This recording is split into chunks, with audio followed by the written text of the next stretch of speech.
ಮಕ್ಕಳ ಆಧಾರ್ ಕಾರ್ಡ್ ನವೀಕರಣ ಹೆತ್ತವರ ಪಾಲಿಗೆ ದೊಡ್ಡದೊಂದು ಸವಾಲ್. ಮೊದಲನೇದಾಗಿ ಮಕ್ಕಳು ಶಾಲೆಗೆ ಹೋಗ್ತಾ ಇರ್ತಾರೆ. ಮಕ್ಕಳಿಗೆ ರಜೆ ಇರುವ ಆದಿತ್ಯವಾರದಂದು ಆಧಾರ್ ಕಾರ್ಡ್ ಸೆಂಟರ್ಗಳಿಗೂ ರಜೆ ಇರುತ್ತೆ. ಕೆಲವೊಮ್ಮೆ ರಜೆ ಇಲ್ಲದಿದ್ರೂ ಭಾರಿ ಜನರು ನೆರೆದಿರ್ತಾರೆ. ಇವರ ನಡುವೆ ಮಕ್ಕಳನ್ನ ನಿಭಾಯಿಸುವುದೇ ದೊಡ್ಡ ಕೆಲಸವಾಗಿರ್ತದೆ.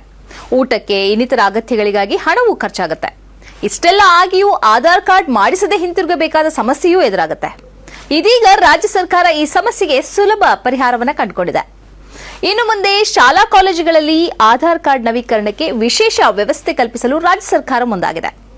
ವಿದ್ಯಾರ್ಥಿ ವೇತನ, ವಿವಿಧ ಪರೀಕ್ಷೆಗಳಿಗೆ ಅರ್ಜಿ ಸಲ್ಲಿಕೆಗೆ ಎದುರಾಗ್ತಿದ್ದ ಅಡೆತಡೆಗಳನ್ನು ನಿವಾರಿಸುವ ಸಲುವಾಗಿ ಸರ್ಕಾರ 5 ರಿಂದ 15 ವರ್ಷದೊಳಗಿನ ಶಾಲಾ ಮಕ್ಕಳ ಆಧಾರ್ ಬಯೋಮೆಟ್ರಿಕ್ ನವೀಕರಣಕ್ಕೆ ಶಾಲಾ ಶಿಕ್ಷಣ ಇಲಾಖೆ ಸೇರಿ ವಿವಿಧ ಇಲಾಖೆಗಳಿಗೆ ಹೊಣೆಗಾರಿಕೆಯನ್ನು ನೀಡಿದೆ. 2026 ಮಾರ್ಚ್ 1ರ ಒಳಗೆ ಈ ಕಾರ್ಯ ಮುಗಿಸುವಂತೆ ಗಡುವನ್ನು ವಿಧಿಸಿದೆ. 5 ವರ್ಷದ ಮಕ್ಕಳಿಗೆ ಆಧಾರ್ ಮಾಡಿಸುವಾಗ ಬೆರಳಚ್ಚು, ಭಾವಚಿತ್ರ ದಾಖಲಿಸಬೇಕಾಗುತ್ತೆ. 15 ವರ್ಷ ವಯಸ್ಸಿಗೆ ಬಂದಾಗ ಆಧಾರ್ನಲ್ಲಿ ಭಾವಚಿತ್ರ, ಬೆರಳಚ್ಚು ಸೇರಿದಂತೆ ವಿವಿಧ ಮಾಹಿತಿಗಳನ್ನು ಪರಿಷ್ಕರಣೆ ಮಾಡಬೇಕಾಗುತ್ತೆ.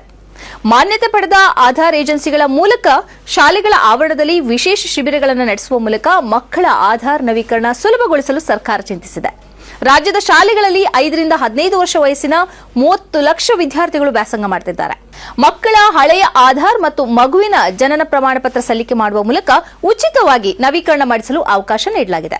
ಇದಕ್ಕೆ ಮಗುವಿನ ಹಳೆಯ ಆಧಾರ್ ಕಾರ್ಡ್, ಮಗುವಿನ ಜನನ ಪ್ರಮಾಣ ಪತ್ರ, ಪೋಷಕರ ಮತ್ತು ಮಗುವಿನ ವಿಳಾಸ ದಾಖಲೆಯನ್ನು ಕೈಯಲ್ಲಿ ಇಟ್ಕೊಳ್ಬೇಕಾಗತ್ತೆ. ಅಂತೂ ಪುಟ್ಟ ಮಕ್ಕಳನ್ನ ಶಾಲೆಗೆ ಗೈರು ಹಾಜರುಗೊಳಿಸಿ ಆಧಾರ್ ಕಾರ್ಡ್ ನವೀಕರಣಕ್ಕಾಗಿ ವಿವಿಧ ಸಂಸ್ಥೆಗಳ ಮುಂದೆ ಕ್ಯೂ ನಿಲ್ಲುವ ಕಷ್ಟವನ್ನ ರಾಜ್ಯ ಸರ್ಕಾರ ನಿವಾರಿಸಿದೆ. ನಿಜಕ್ಕೂ ಇದು ಬಹಳ ಒಳ್ಳೆಯ ಕೆಲಸ. ರಾಜ್ಯ ಸರ್ಕಾರದ ಈ ನಡೆಗೆ ಹ್ಯಾಟ್ಸ್ ಆಫ್.